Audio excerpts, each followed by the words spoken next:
السلام عليكم، أنا أخوكم عبد الله طارق، حيكم جميعا. بالبداية أتمنى نصلي على النبي محمد وعلى آل محمد. الراحمون يرحمهم الله.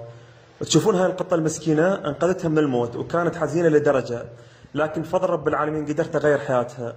سبحان من خلق، رغم هي صغيرة امرأة قامت برميها بداخل كرتون، والمسكينة تعرضت لأكثر من عضة بجسدها، لكن بفضل رب العالمين نقلتها من الشارع وجريتها عملية وبدأت تتحسن حالتها وتكبر.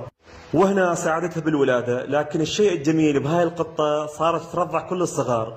سبحان من زرع حنان الأمومة بداخلها.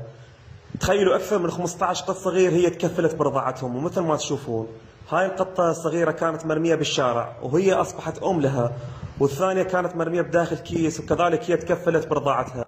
وسبحان الله صارت تجمع كل القطط الصغيرة وتخليهم داخل كرتون مع باقي الصغار حتى ترضعهم.